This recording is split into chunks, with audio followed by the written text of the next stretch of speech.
Hello, it's Peter Wright and Kathleen Beauvais with another and as always, we have interesting guests for you. Today will be no exception. But first, let's introduce co-host Kathleen. Hi, Kathleen. How are you doing today? Oh, Peter, I'm doing great. Thank you. And thank you also very much for tuning in to our show.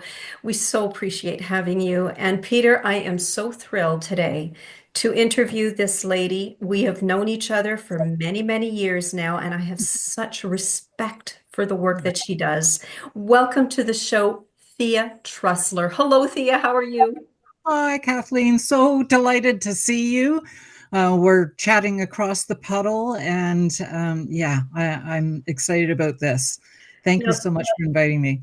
Thea used to be one of the local gals here in where I live in Canada. She is now relocated to beautiful Ireland. I'm so envious. Good for you, Thea, to be living your dream. But without further ado, let me just introduce you all to Thea. Thea is the owner of Pet Assistance Training Skills. This is a company that offers specialized dog training to support children and adults with anxiety disorders as well as autism and ADHD. She's also a master trainer for internationally accredited programs such as mental health first aid and applied suicide intervention skills training. But today, she's here to yak with us about the benefits of having dogs in our lives. And I can't wait to delve into this topic. So, Thea, you've done a radio interview, and I was absolutely blown by this, saying that humans share 85% of their DNA with dogs. Can you please elaborate on that? Isn't that just amazing? I was Mhm. gobsmacked when I I heard that. But think about it. It's over 40,000 years that we have been side by side with dogs. So during that time, we were on the same hunting routes. We slept beside each other. We ate the same food. We had a symbiotic relationship around hunting. And as that relationship has evolved over the millennia, there have been evolutionary changes in dogs that are not found in wild dogs. So, Okay. one thing is so wolves and coyotes and fox, they can't wiggle their eyebrows. Oh, Yeah, go figure. But dogs have that great way of expressing themselves, communicating with us with their eyebrows. They'll raise their eyebrows if yeah. they're, okay, I'm really hungry, or do the playful thing, I want to go for, I can't say it because I got a Great Dane puppy here, walkies. He's already gone to the beach for the day. But that evolution has gone through three phases. We're just entering into this new phase. So the first part was, when we were tribal people, and then moving into the second phase where dogs were seen as sport dogs, so for hunting, for sport, also for eating. I mean, for actual participating in having the deer on your table, um, and protection. So that's always been a big thing. Different dog breeds, like one of the oldest dog breeds is the Mastiff, Mhm. and they're big, big boys, right? And girls, and they were there for protection.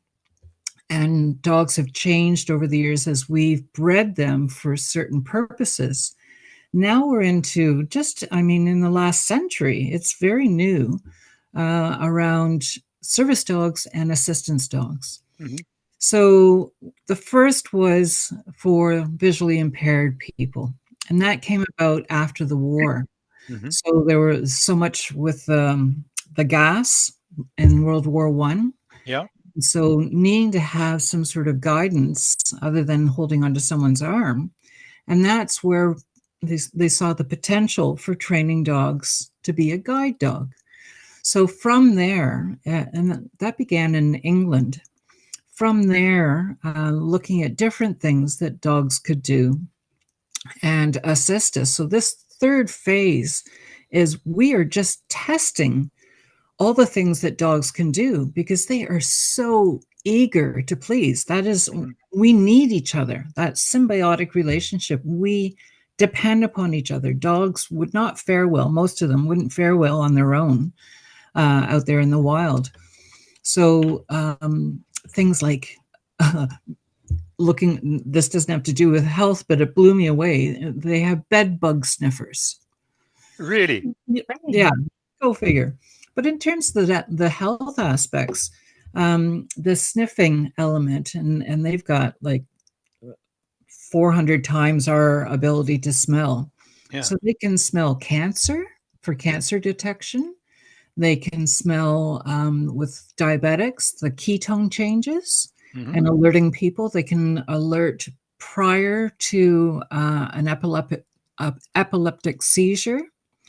So those immediate responses to the olfactory system kicking in and the dog realizing that they need to do something.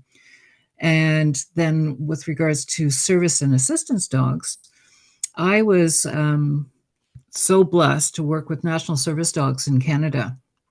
And National Service Dogs, it's almost 30 years now, and they created the autism program. So the autism program, it's remarkable how many children are being diagnosed nowadays, considering, just in the last 30 years, it's really come to the forefront. And that's primarily in developed countries. So dogs have been trained to help with the calming aspect with a child on the spectrum. So there's that, but how they know that a child is about to escalate is they can smell the cortisol levels change. Really? And so they react and can be preemptive if a child, what we call disassociating. So if a child is disassociating, they're going inward, and then all of a sudden there's an explosion. Prior to the explosion, the dog will come over and get the child to refocus. Also with many of the autism assistance dogs, children are tethered to the dog for safety purposes, and the parent is on a leash because they're very prone to bolting. Yeah. Depending upon, each child is different, but so often there's a safety risk and no sense of safety. So they'll fly out into traffic, they'll go running towards strangers, they'll get lost in a crowd. So when I was doing testing, going out, actually the entire breadth of Canada, going and visiting dogs to do testing, particularly the first 3 years, making sure that the dog was well cared for, but also that their skills were being kept up, that there were no deviations, or they weren't getting sloppy, not being good citizens, because that can happen. They can unwind quite easily. So this one dog, the child was not having a good day. So the dog had smelt the cortisol, went into action, and I'm witnessing all this. It's in a school environment. The child laid down to have a fit, and the dog came over and laid on their body. And that kicks in the parasympathetic nervous system. So like the weighted blankets as a calming element, or a nice long hug also helps. But your dog, and so the child will sometimes, start playing with them, holding them, or just lying there and going, oh, okay, I'm coming down off the ceiling. And it's usually because they're overstimulated. Now, after that session, we knew the child needed a timeout and just to rest, but we still need to go through some of the testing. So I ended up playing the role of being the child. And we were out walking along the curb down the road, and I was intentionally trying to pull towards the traffic. And this dog, like, I'm not a small girl, just anchored his feet, and I couldn't budge him from where he was standing. He was just like, okay, and holding that space and keeping me safe. Wow. It just incredible skills that save lives. It's not just I have a puppy. and that children are able to integrate into mainstream schools. Right. And it's also an option for them to be included in so many things, because the other kids, so often they love the dog, but they've all been trained. Now, I would go into a school before the dog would be deployed with the child and explain, we can't look at them, we can't touch them, we can't talk to them. I know that's really difficult, but say hi to Mark and give him a high five if he wants to. And all of a sudden, Mark is the cool kid in school, and he's like so Yeah. excited about being included then. Right. So there's that natural Wow. of the endorphins coming through. Yeah. Wow. Incredible. Yeah, you sort of touched on it, but why are dogs so uniquely suited to helping people with both mental and physical disabilities? Because let me just tell you why I'm asking the question. Certain other animals are very good at a limited range of tasks. For instance, giant rats have been trained to detect landmines, and they do a tremendously good job with that. Miniature horses, any horse, but practicalities dictates miniature horses are better suited, are good for hospital visits and also calming fractious children. And miniature horses can go in the house. They're harder to house train than a dog. But, and cats have a role, and cats are actually a lot more intelligent and trainable than most people believe. I've seen cats trained to do all sorts of things. But dogs seem to be able to adapt to so many different circumstances to help humans. So what is it that makes them so uniquely suited? I think it is that long relationship that we've had. And I believe that every dog is a therapy dog to one degree or another. It's just most of them are working pro bono. So as they're trying to learn our language, and dogs can learn a language up to there's one border collie that has the language capacity of a 5-year-old. Most dogs will understand between the ages of 2 and 3 with a toddler, the language. As I said, I couldn't do the WALKIE, and soon he'll be able to spell. But because dogs are trying to figure out how to be a part of your pack and how can I help? And, even simple things like you've got a cold and you're on the couch. The dog's energy many dogs, not all dogs, will want to come over and go like, what can I do for you? Can I cuddle with you? Can I just be beside you? And their eagerness to learn and making a game out of it. So when I am training, I train pet dogs to do service and assistance skills. It's not for public access. It's because there is such huge, long wait lists and just not enough dogs to go around, that if within the home, if the dog can help out on certain things, that's grand. So we make games to engage the dog, and not every dog is suitable. They have to want to do this. Right. Which actually brings me to my your question. Yeah, actually, it's a great segue. So which breeds are more suitable for certain conditions than others? Because I noticed that, yeah, I mean, when you're seeing like guide dogs, they seem to be the retrievers. Am I right about that? Labradors and retrievers. Labradors and retrievers versus, maybe you can touch on that. Yeah. So yes, Labradors and Golden Retrievers are the go-to. With National Service Dogs, I was introduced to. They were trying to push forward the title of a working or a service dog without talking about breeds, because they were doing a lot of breeding between the lab and the retriever. So labs are like, what can I do? What can I do? And retrievers are like, love me, love me.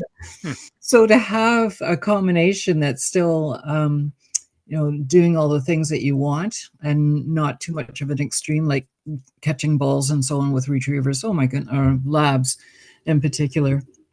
Now, there's also the desire because of allergens, looking at Labradoodles and standard poodles. So the thing is that they need to have dogs that are large enough to be able to do some of the skills that are necessary. Okay.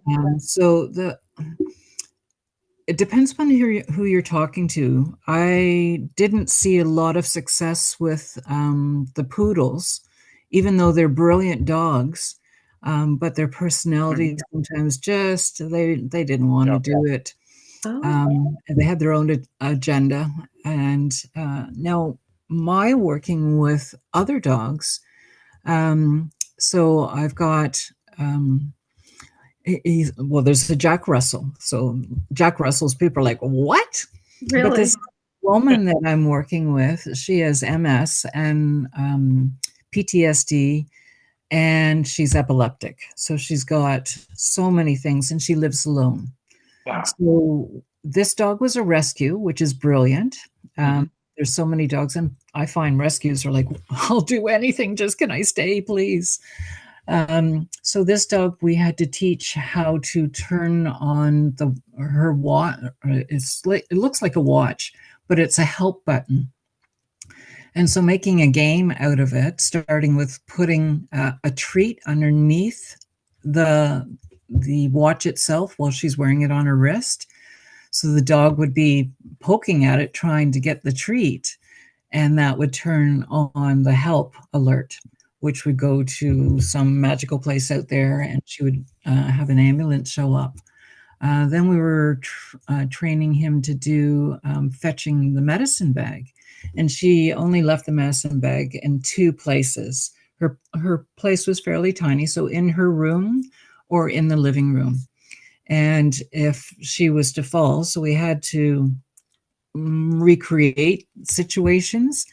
And at first, the dog's like, "Yeah, mom is fine. What are you doing?" He couldn't smell anything that was untoward. Right. But we taught him as a part of the game, okay, go find. And it was the pouch. So using just one word. If you're training, don't use any more than a two-syllable command, ideally, so that they can lock that in as a part of their 2 to 3 year old vocabulary amounts. Then there was another little one. Now she looks like a miniature poodle, but there was some lab in there. But she was teeny tiny, and her mom dealing with PTSD and ME, so chronic fatigue. And we had to do the same things in terms of getting the pouch, teaching her to lie on top because she was tiny. She could lie right on the chest here when the woman would try and get out of her wheelchair sometimes just to move onto the couch, and she would collapse. And then finding her husband, so a huge place that they had, and his office was on the other side of the home. And so Phoebe would go bolting down to find Daddy and bring him back. Now, Ah. just before Christmas, Phoebe literally saved her life. She collapsed. Phoebe ran to get the medicine pouch first, then laid on her chest for a little bit, and then went and got Dad, and then came back Ah. on her chest again. And the husband called me, and I'm like, oh my God, like that was critical thinking process that's in there. Like she is a shining star. This is not something that is typical, but she is so bonded with her owner and the eagerness to do things. So um, some dogs like a basset hound, probably not. I had a basset hound. They're like, yeah, that's too much work, and they're not the swiftest. So certain dogs just are not ones that I would see working with, but Sure. I don't negate it. If people want me to go and test their dog, I go and test their dog. Oh, wow. That's interesting because my stepdaughter has a son of 11, and they think he might be autistic. He's certainly got, and he is definitely dyslexic, and he's not doing very well at school. So the therapist suggested they get a companion dog for him, Mhm. and she's got a Springer Spaniel cross Labrador for him. Oh, And I said, Spaniel, I've had Spaniels, and they can be good or they can be difficult. And yeah. this dog is actually doing well, but unfortunately the son doesn't want to go to training with the dog. It's still a young dog. It's not fully Mhm. trained. So the mother's taking it for training, which I think is somewhat defeating the object. But anyway, we're hoping for a good result. But that's an unusual one, a spaniel cross Yeah, I Labrador. actually Yeah. like that. And in Mm. terms of the training piece, the children, it's too difficult in that kind of environment. We don't Uh, train with the children oh, don't you? unless they really, really want to. Okay, so So that's yeah, so that's it's not a negative. no, it's actually very good. Now, the things that I encourage people to do for the bonding is to always have the child feed the dog, Yep. doing the routine around that, going to bed where the dog sleeps, ideally near the child, whether it's in a crate or on the bed. And some children deal with nightmares, and teaching the dog then how to intervene during a nightmare that would be safe. So turning Hmm. on lights or pulling blankets off, or if the child wouldn't reach out and hit the dog, to go and snuggle with the child Hmm. and try and engage that way. So, Right. Okay, yeah. great. Right. So, Thea, what you've spoken of a few, but what other mental or physical conditions are suitable for a dog to be part of the treatment? Well, the National Service Dogs were also the first in Canada to have a PTSD program. And so we worked with Okay. veterans, post traumatic stress disorder. We worked with veterans and first responders.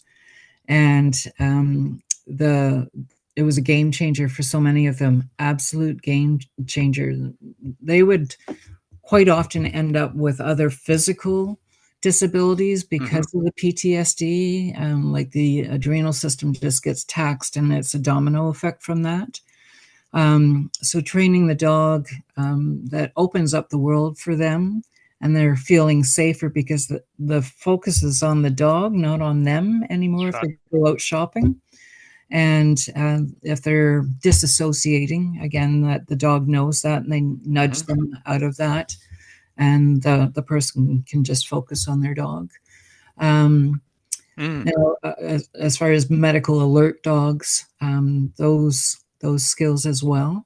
So a lot of Yep. diabetic ones. I think it's Breslau, that they had diabetic alert dog training there.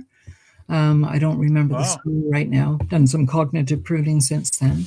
Right. And then engaging them in hospitals for additional elements like the cancer sensing as a Yep. part of specialized clinics. There's just so many different Different health thing. benefits. Mm. So I'm just I curious. Oh, go ahead, Peter. No, I was just going to say, see, I read recently that there's a program, I'm not sure I think it's somewhere in one of the southern states in the USA, where they are taking rescue dogs from shelters into the prisons and making prisoners, and some of these are murderers and Mhm. serving life sentences, making them responsible for a certain dog. And the dog is Mhm. brought, I'm not sure if it's every day, but frequently. And apparently it's having a hugely beneficial effect on most of not all, but on most of the prisoners. So that's another good one. It Right. is amazing because they're in that program. We were trying to introduce into a woman's correctional facility, um, and because the unconditional love, and then that reward of the dog's energy being focused on that person all the time.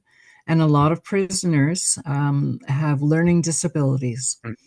and so they're learning an actual skill that can be then translated into the public when they Right. go back as a Very part of good. their potential new employment options. Yeah. Yeah. Very Mhm. good. So what Kathleen. really fascinates me is what we talked about earlier about how dogs can sniff out cancer, or how they're trained to come to someone's assistance when they experience anxiety. That is just absolutely mind-blowing. But what I'm interested in knowing is, how do you go about training a dog to, say, sniff out cancers, or, anything else? Yeah. How do you do that? So they have these little sniffer pots that would have the scent of an illness. Really? And yeah, and so teaching the dog to alert, just think about police dogs. I mean, Hudson and Rex is a big one here in Ireland. Everybody loves the Canadian shows. And Rex would sniff something and then go off and try and find the person. So the same, the manhunter dogs that are out there.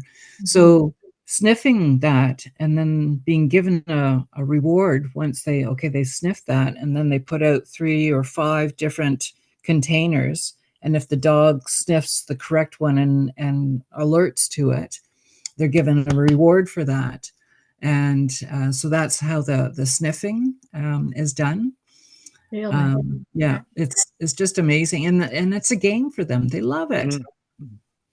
And what Yeah, about wow. something like a child with ADHD? How are they, how are they trained to help calm this child down? What is the process that a trainer goes through to teach that dog?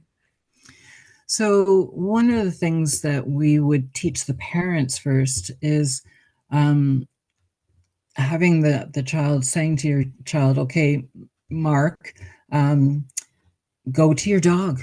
Susie needs your attention right now. And that would get him off of a track, because it's almost like a cul-de-sac. They get looped into a certain thought process and they can't let it go, and it winds them up.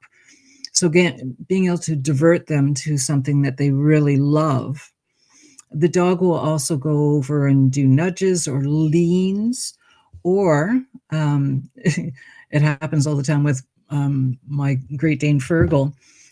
He directs me where he wants me to go. So he'll be sort of nudging me in a certain direction. And we train to do that, but I didn't train him to do that. It's usually what his agenda is, like I want to go for a walk, or I want dinner, or whatever. So we can train that as well. And then they will snuggle up if the child is sitting down, even if they're in a tantrum, and the dog will go over, and we talk about visits where it's putting deep pressure on maybe the child's shoulder or on their knee or on their arm, depending upon how they're sitting. And just that redirects the energy, as well as starts kicking in that parasympathetic nervous system. There's Fascinating. lots of treats involved at the Interesting. Wow. beginning. Oh, yes. I tell my clients, it's like a slot machine. Their dogs live far shorter lives than we do. So take a child of 5 or 6 who gets a trained dog of maybe 2. He or she are only going to have that dog for 10, 12, at the absolute outside 15 years, right? What happens when the dog dies naturally or has to be put down? What effect does that have on the child? Well, that's a huge thing. And with National Service Dogs, they had been around for so long that working with certain clients, that they had to move through dogs as the dogs retired. Sure. So they wouldn't have a dog out there working past the age of 10. Okay. The dog, there's the choice of keeping the dog in the home and bringing in another service dog. Or there's so many people that want to bring in those dogs and take in the retirees. And so they're not euthanized at the end. And they live a loving life like a family pet. Okay, so that's a very warm separation, because the person, be it child or adult, knows that the dog is going to have a good life. They might not know how long that's going to last away from them, or perhaps still with them. Okay. I was just concerned that if the dog lived out its natural life with its patient, that abrupt ending could be traumatic for the patient. Yeah. Okay. So and sadly, we did lose dogs to illness. Yeah. And it being very sudden and having to go in. And so I was the mental health coordinator, going in and supporting the family through that process, and bringing another dog in as soon as possible. It is a part of life. It's a teaching moment, even though it's a hard one, but it is a teaching moment for the entire family. And Thea, I just wanted to ask this because, there are people that are going to be asking this or wondering about this and asking that very question. What do you say to those people that believe that using dogs or any other animal for that matter is actually being cruel? What do you say to those people? Well, as talking about our evolution and the symbiotic relationship, dogs really, for the most part, want to be a part of the pack. And so the Mhm. family is the pack. They want to have a job within that unit because we all need to belong. So they want to figure out how, through language and training and so on. The dogs are not tethered up all day. Like they get their play moments. So when they're in jacket, it's like a business suit. It's all business. And then you take their jacket off and it's like, woohoo, let's party. So they're not cruelly kept. They're such an essential, critical part of the family. Working with a few different organizations and going in and checking on the welfare of the dog. So until the retirement or death of the dog, the organization would own the dog. So the legalities of owning the dog. So if there was any cruelty, and that sadly had happened in the past where we had to go in and apprehend a dog, but the close contact of going and visiting these dogs, and any veterinarian that is signed up with the dog, we would get all the copies of the vet, whatever it was going on, whether it's just shots, also monitoring weight. And Labradors, bless them, they look at a cookie and they gain weight, kind of like me. So monitoring that they're at the best health at any given time, and that they are having playtime, going on vacations, the whole bit. Yeah. Yeah. I think I like to use the same argument I use about horses being used for sport, that if it wasn't for horses and dogs being valuable to humans, there would be far fewer of them around. And in the Mhm. case of horses, there would be virtually none other than Mhm. in the wild, because horses are expensive to keep. So Yes. I'm very comfortable on balance by saying that having dogs and horses and cats working and being companions to humans is good for them and good for Mhm. their species. Mhm. So yeah. Thank you for that, Thea. Thank Quick you. one for you. We will have a lot of dog owners avidly watching this episode and listening to what you're saying. Can you give us one tip for our audience of dog owners, particularly, that they could start doing today that would make their relationship with their dog a little better and lead to a happier life for their dog? Well, engaging in games, whether you want a certain outcome. So we teach dogs to do the visit where they're putting their chin on. That's the first step, by holding a treat in your hands and holding it on your lap. So Hmm. the dog's like, I know it's in there, nudge, nudge, nudge. And then, so yay, and then they get the treat. So making games and making it fun. And who doesn't want to have those big brown eyes looking up at you, or my Dane has blue eyes, looking up at you and telling you, I love you. It makes, we send back the endorphins back and forth. So all the feel good stuff, the serotonin, etc., rises the same as when you're in love. You see Hmm. your dog, you have those same rushes of the good stuff going on as they do with you. So the more time you spend with your dog, the more they will learn and be a partner in life with you. Oh, beautifully said. Thank Thanks. you, Thea. Lovely. Thank you, Thea. We are almost out of time, Thea, but how do people contact you? And also, we understand you have a podcast. Please tell us about that. I do. I have a podcast called A Woman About a Dog. And that the little sideline to that is that my partner had, or he's part of a syndicate, horse racing. So we're into Okay. horses. And their syndicate is called A Man About a Dog. And I'm like, Right. yeah, but I'm the alpha bitch. So I had to just do a little funny spin off Oh, from that. good. Clever, clever, A clever. woman about a dog. and that's on Spotify. Okay. And you can contact me through my website, which is Pet Assistance Training. .com. And then my email is petassistancetraining@gmail.com. I've just rebranded, so sorry on the whoop. So those two avenues. I'm on Facebook as well, under Pet Assistance Training.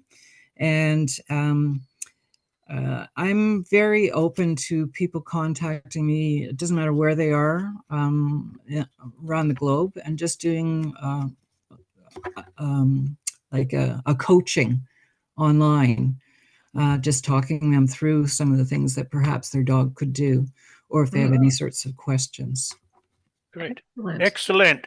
Thank you for that. And to our listeners, audio listeners, all those contact details will be in the description on whatever platform you are listening to this on. So from me, thank you so much, Thea. That was really, really good. I've been a dog owner and dog lover just about all my life. I was actually named after a dog. Can you believe it? But we won't go into that right now. No, I was named.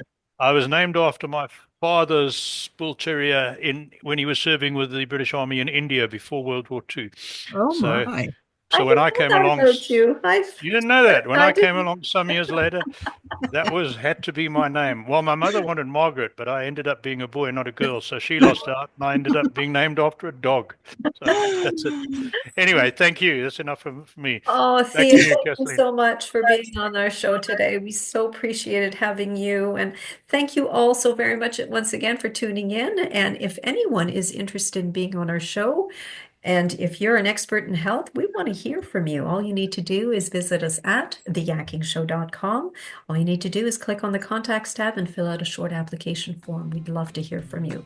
So until next time, take care, everyone. Bye-bye. Bye, everyone.